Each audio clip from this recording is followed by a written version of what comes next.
네, 오늘 말씀의 제목은 에덴 동산입니다. 초등고등학교를 다니던 시절 역사 시간에 정말로 열심히 외웠던 것이 있었습니다.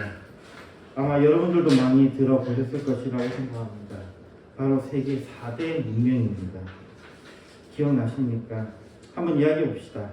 메소포타미아의 티그리스 유프라테스 강 지역, 이집트의 나일강 지역, 인도의 인더스강 지역, 그리고 중국의 황호강 지역, 이 네 곳을 인류 문명의 위대한 발상지로 배웠습니다.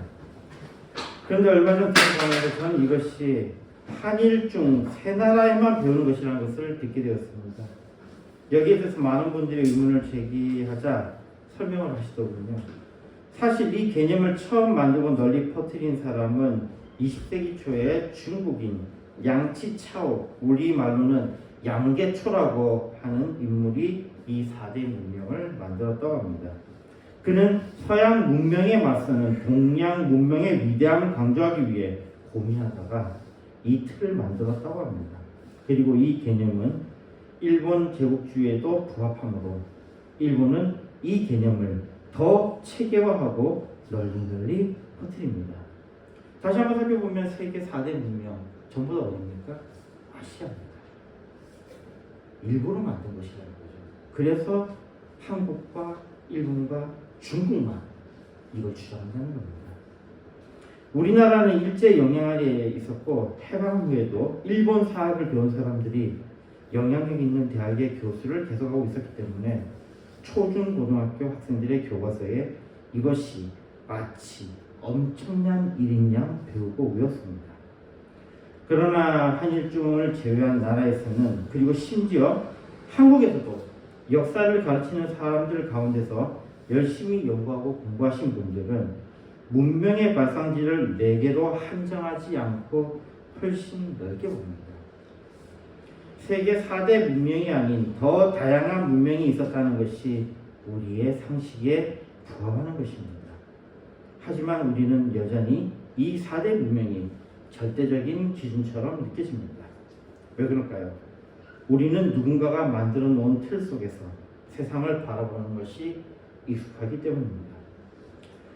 누군가가 이것이 중요하고 이것이 전부다 라고 정해놓으면 거기다 그 누군가가 우리가 무한한 신뢰를 보내는 사람이나 단체라면 우리는 그 틀 밖을 보지 않으려는 경향이 있습니다. 그 결과가 역사학에서 고고학에서 거짓에 해당하는 4대 문명을 우리는 절대적인 지식으로 받아들이고 있지 않을까 생각합니다. 이와 같이 그리스도인의 지식 속에 깊숙이 자리하고 있는 것 중 거짓된 하나는 우리가 에덴 동산을 찾아야 한다는 믿음이지 않나 생각합니다. 사실 칼빈주의를 받아들이는 곳은 에덴 동산은 그렇게 중요한 곳이 아닙니다. 이것은 물리적 차원에서 그렇다는 것입니다. 그러나 지금도 많은 사람들은 에덴 동산이 어디에 있는지에 많은 관심을 가지고 있습니다. 오늘은 이 에덴 동산에 대해서 이야기를 나누려고 합니다. 에덴 동산이 지상 어딘가에 존재했을 것이라는 믿음은 수많은 신학자, 탐험가, 학자들의 관심을 받아왔으며 그 위치를 찾으려는 노력은 역사 속에서 계속되어 왔습니다. 심지어 현대에 들어서도 위성 기술 등 최첨단 기술을 동원한 탐사가 지속적으로 이루어지고 있습니다. 일단 성경에 등장하는 에덴 동산을 봅시다. 창세기 2장 8절에서 14절입니다. 여호와 하나님이 동방의 에덴에 동산을 창설하시고 그 지으신 사람을 거기 두시니라. 여호와 하나님이 그 땅에서 보기에 아름답고 먹기에 좋은 나무가 나게 하시니 동산 가운데에는 생명나무와 선악을 알게 하는 나무도 있더라. 강이 에덴에서 흘러나와 동산을 적시고 거기서부터 갈라져 네 근원이 되었으니 첫째 이름은 비손이라. 금이 있는 하윌라 온 땅을 둘렀으며 그 땅의 금은 순금이요 그곳에는 베들리엄과 호마노도 있으며 둘째 강의 이름은 기론이라. 구스 온 땅을 둘렀고 셋째 강의 이름은 히데겔이라. 아수르 동쪽으로 흘렀으며 넷째 강은 유브라데더라. 에덴 동산은 히브리어로 간 에덴이라고 합니다. 이 간은 정원, 동산, 울타리를 친 땅을 의미합니다. 에덴은 기쁨, 환희, 즐거움, 황홀함의 의미를 가집니다. 라틴어 성경도 이것을 그대로 반영해서 파라디수스 울룹다티스라고 번역을 합니다. 파라디수스는 잘 가꾸어진 정원, 울타리를 친 땅의 의미를 그대로 가지고 있습니다. 그러니까 울룹다티스는 그리고 거기에 대해서는 기쁨이라는 뜻입니다. 그러니까 울룹다티스, 이 기쁨에 잘 가꾸어진 정원이라는 의미입니다. 이 단어에서 우리가 잘 아는 파라다이스, 낙원이라는 단어가 유래합니다. 낙원도 의미가 기쁨의 정원, 말 그대로 낙원, 기쁨의 정원이잖아요. 그러나 8절 말씀에 따르면 에덴은 단순한 지명 이름 같아 보입니다. 개역 한글에는 잘 표가 나지 않지만 히브리어 성경을 보면 히브리어로 되어 있습니다. 간, 베덴, 메케뎀이라고 나와 있는데 이것을 그대로 번역하면요, 동쪽의 에덴이라는 곳에 안에 있는 정원이 됩니다. 그러니까 에덴 동산이 아니고 그냥 에덴이라는 지역에 있는 정원이라는 뜻입니다. 그래서 조심스럽지만 에덴 동산 자체에서 어떤 의미를 찾으려고 하는 것은 의미 없는 시도일 수 있다는 생각을 합니다. 다시 말해 에덴 동산은 기쁨의 정원, 낙원, 영원한 기쁨을 누리는 장소라는 식으로 언급하기에는 무리가 있다는 것입니다. 즉 우리가 낙원이라고 번역하는 건 잘못된 번역이라는 거죠. 에덴의 원이 되겠죠. 그렇게 해야 되는 거예요. 낙원이라고 하면 안 되는 거죠.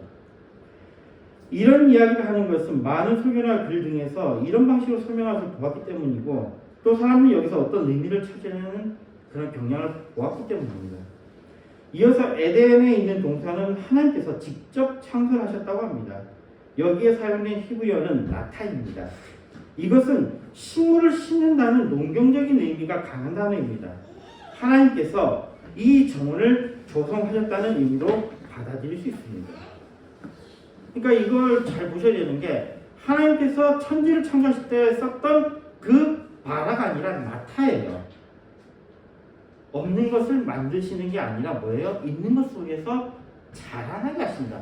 이거는 하나님이 직접적으로 어떤 개입이라기보다는 하나님께서 식물을 자라게 하셨다는 의미로도 충분히 해석해 볼 수 있는 단어입니다. 이후에 위치에 대한 중요한 단서가 나옵니다. 창세기 2장 10절에서 14절에는 에덴 동산에서 발원한 강이 4개의 지류를 나뉘었다고 묘사합니다. 에덴 동산을 중심으로 강이 4개가 발생하는 거죠. 이 구절에서 4개의 강 이름이 등장합니다. 비손강과 기온강과 히데겔강과 유브라데 강입니다. 히데겔 강은 지금 이게 히브리 말로 히데겔이고 우리가 아는 단어는 유프라테스 강입니다. 히데겔 강과 유프라테스 강은 성경에 언급된 히데겔은 오늘날 티그리스 강이에요. 티그리스 강. 히데겔은 티그리스 강이니까 요거는 우리가 알겠고 유브라데 강은 유프라테스 강이니까 요 두 개에 대해서는 우리가 이미 알고 있습니다. 지금도 티그리스 강과 유프라테스 강이 흐르고 있습니다. 오늘까지도 이라크, 시리아, 터키를 흐르는 시전한 강입니다. 여기에 대해서는 학자들 간의 이견이 없습니다. 두 강이 명확히 언급됨으로써 많은 초기 기독교 교부들과 후대 학자들은 에덴 동산이 오늘날의 메소포타미아 지역, 즉 티그리스, 유프라테스 강 유역에 위치했을 것이라고 추정합니다. 이 지역은 실제로 우리가 철석같이 믿고 있는 4대 문명 중 하나인 문명의 요람이라고 불리는 비옥한 초승달 지역과 일치합니다. 하지만 나머지 두 강인 비손강과 기온강은 오늘날 지리학적으로 명확히 일치하는 강을 찾기 어렵다는 것이 사실입니다. 이로 인해 에덴의 위치에 대한 다양한 학설이 등장합니다. 비손강의 경우는 성경은 이 강이 하빌라 온 땅을 둘렀고라고 기록하니까 이 하빌라 땅은 금인하는 곳이라고 기록합니다. 우리나라도 금인하는 지역이라서 있죠. 원래는 금해라고 해야 되는데 우리는 김해라고 읽죠.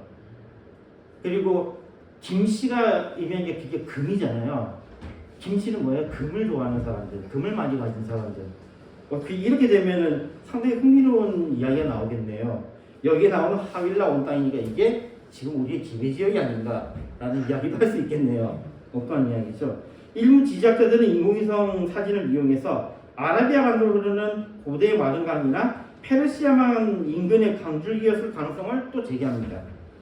기욤강에 대해서는요, 이 강은 구스 온 땅을 둘렀다고 묘사하는데 구스는 고대 에티오피아 지역을 가리키는 이름으로 많이 사용됩니다.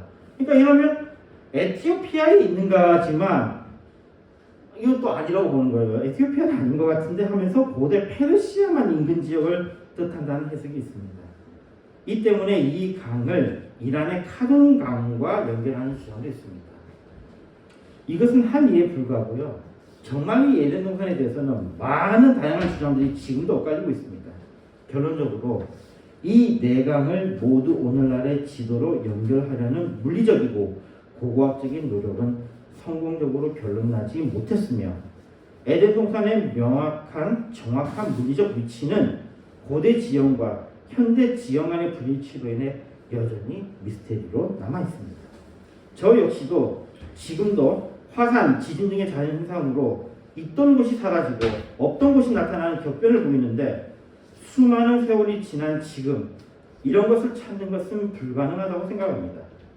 그럼에도 이러한 노력은 단순한 지리적 탐사를 넘어 잃어버린 영적인 집을 향한 인간의 근원적인 갈망을 보이는 것이 아닌가 생각합니다.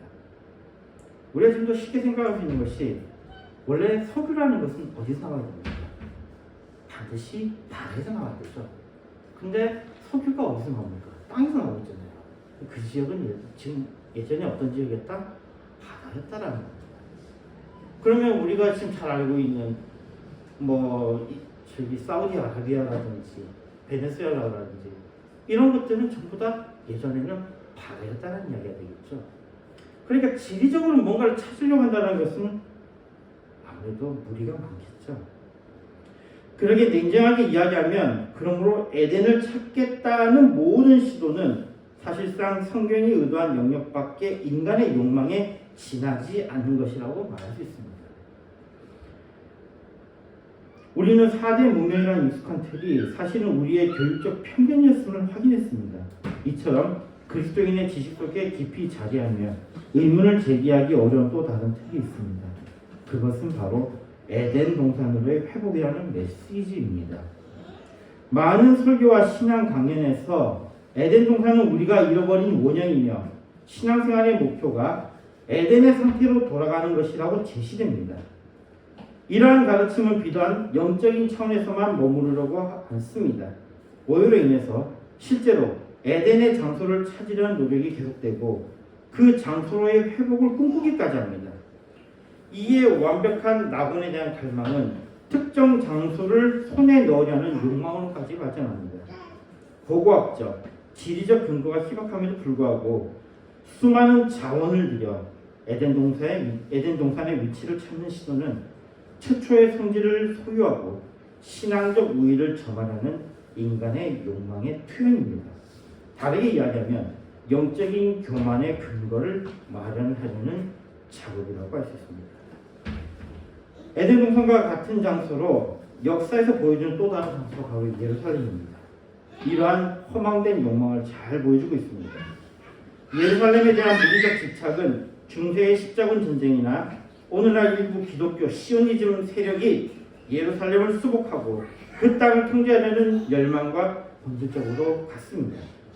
이들은 구원의 역사를 영적인 회복이 아닌 물리적인 땅의 통제라는 정치적, 지리적 틀로 판정짓습니다.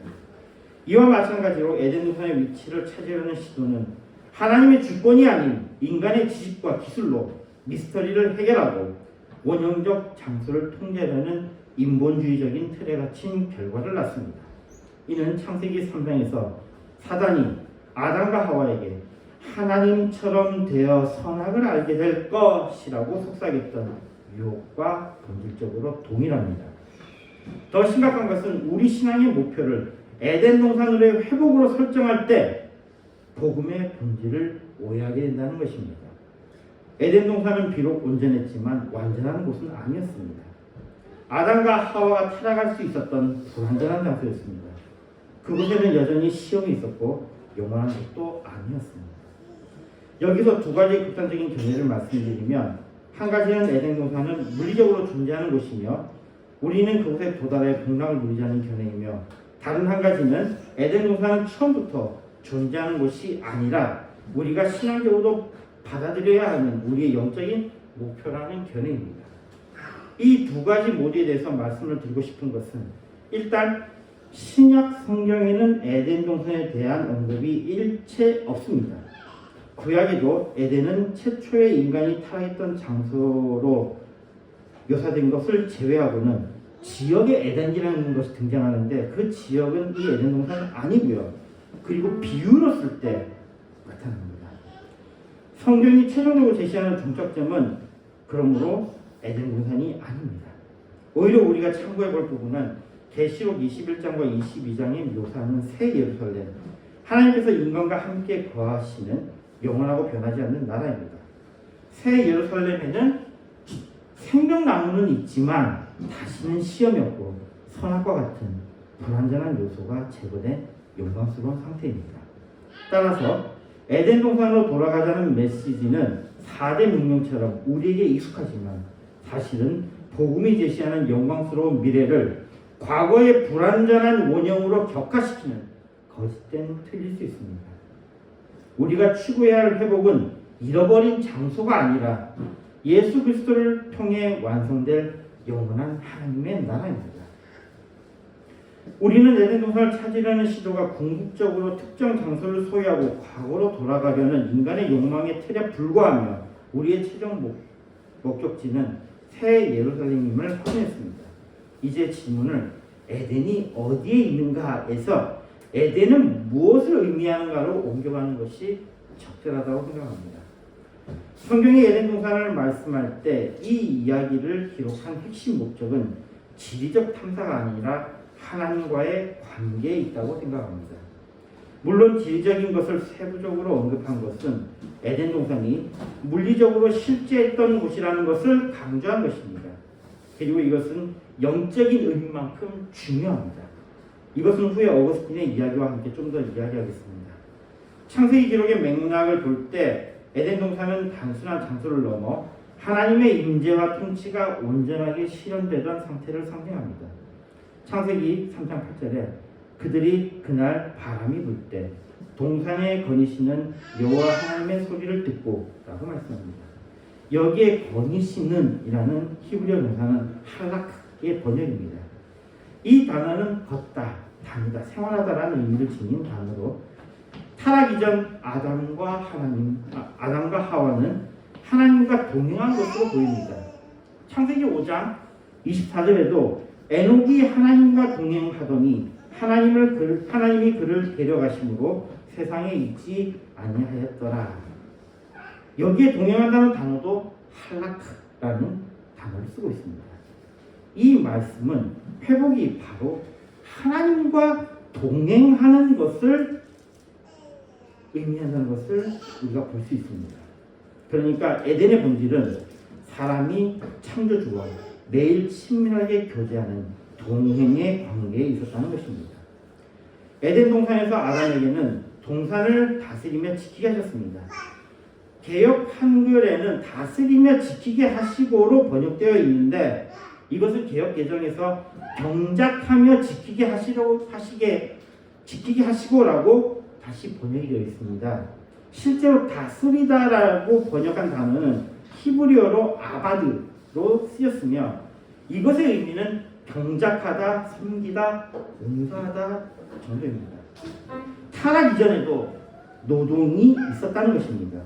하나님은 사람에게 사명을 주셨으며 신학에서는 이것을 문화 명령이라고 합니다.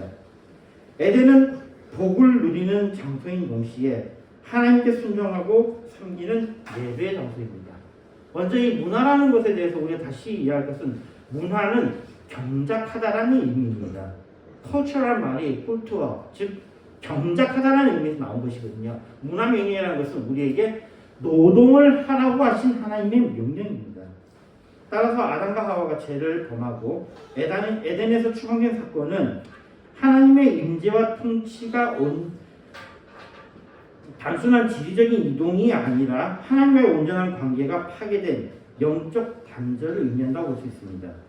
이어서 어거스틴 해석에 대해서 언급하겠습니다.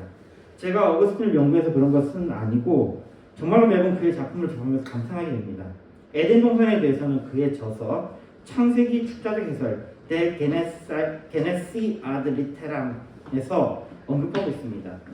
그는 여기서 이 에덴 동산의 문제를 장소에 대한 집착이 아닌 영적 의미로 전환하는데 중요한 통찰을 제시합니다. 그러면서도 장소적 문제와 영적인 문제 두 가지 관점의 균형을 주장합니다. 실제로 장소에 대해서는 어거스틴은 창세기를 축자적으로 해석하면서 에덴 동산은 실제로 지상 어딘가에 존재했던 지리적 장소임을 분명하게 말씀합니다. 내 강에 대한 묘사는 이 이야기를 신화가 아닌 역사적 사실로 받아들이게 하는 장치입니다. 그에 따르면 에덴 동산은 실제하는 장소여야 합니다. 처음 사람이 죄를 범했던 사건이 진짜여야 그리스도의 구속도 의미가 있기 때문입니다. 그러나 그는 에덴의 물리적 위치를 찾는 것에는 집착하는 것을 경계했습니다. 에덴 동산 요소들이 동시에 영적인 의미를 내포하고 왔습니다. 예를 들어 4개의 강은 복음서나 세상의 네 부분을 상징하며 동산의 나무들은 영적인 지혜나 성경의 교훈을 상징한다고 해석했습니다. 그는 에덴 동산을 역사적 사실로 믿되 그 위치를 찾는 데 몰두하는 것이 아니라 그 이야기가 우리에게 주는 영적인 교훈, 즉 하나님과의 관계의 중요성에 집중해야 한다는 것을 주장합니다. 그리고 이것은 제가 하고 싶은 이야기였습니다. 말씀드리겠습니다. 세계화 시대에 접어든 우리는 4대 문명이라는 익숙한 틀을 절대적인 지식으로 받아들이는 것이 얼마나 어리석인 것임을 이제는 인정합니다.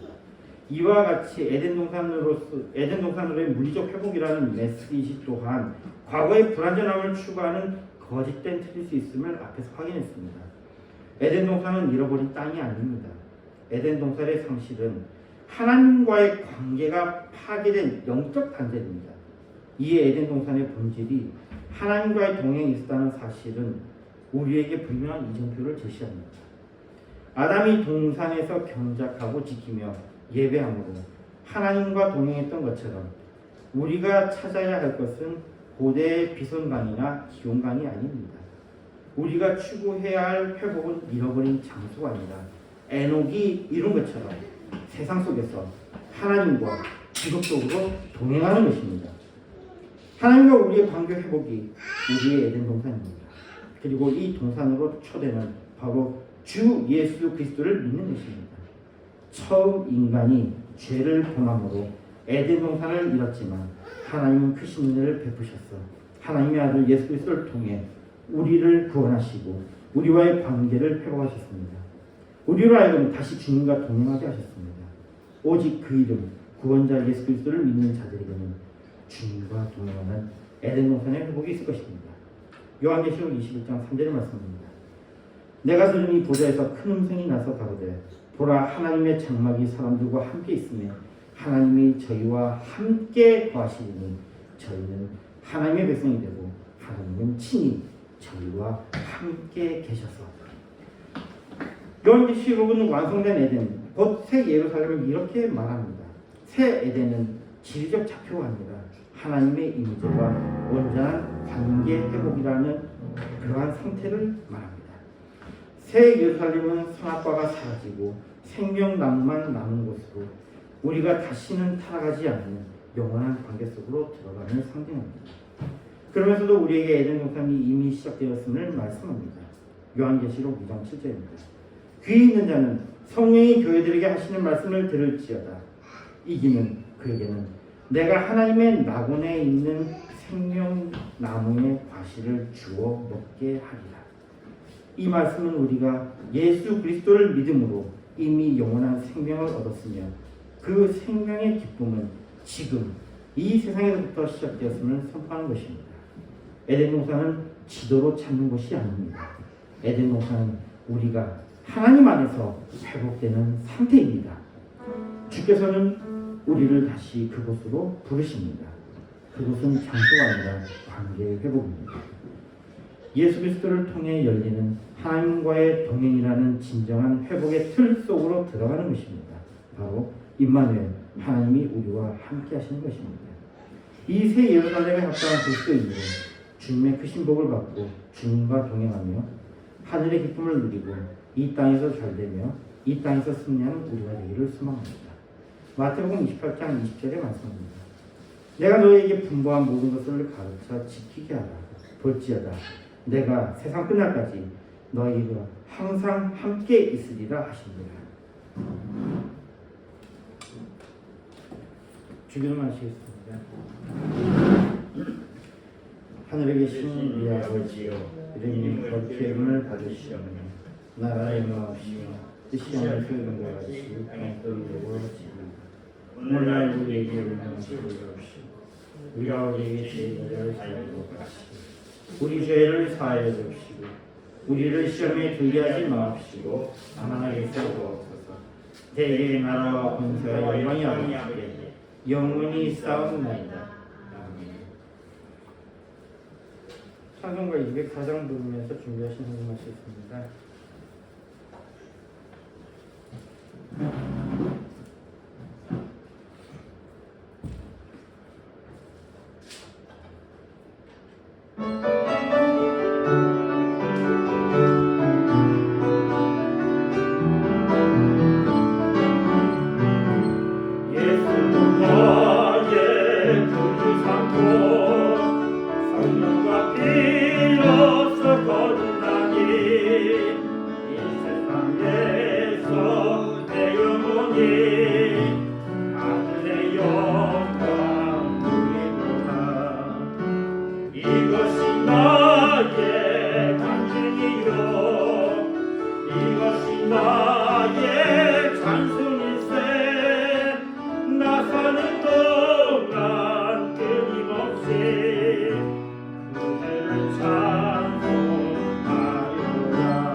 기도하겠습니다. 11조 박영민, 감상금 최원님 님, 상수 감상금, 박영민 님, 대영아 님,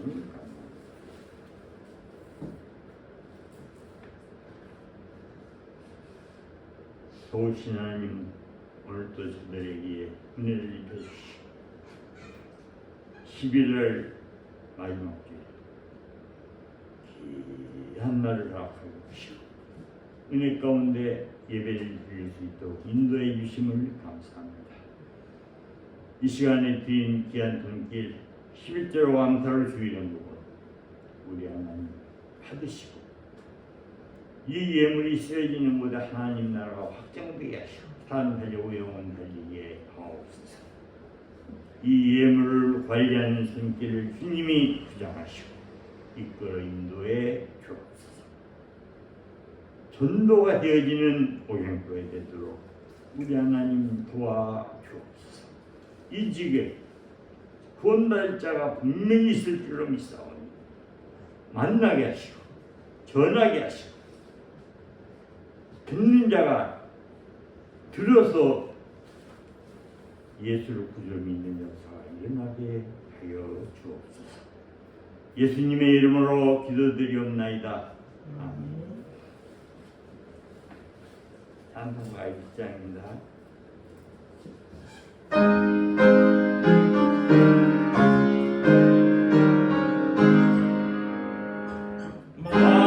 만복의 하나님 온 백성 찬송 드리고 저 천사여 찬송하세 찬송 성는 성자 성령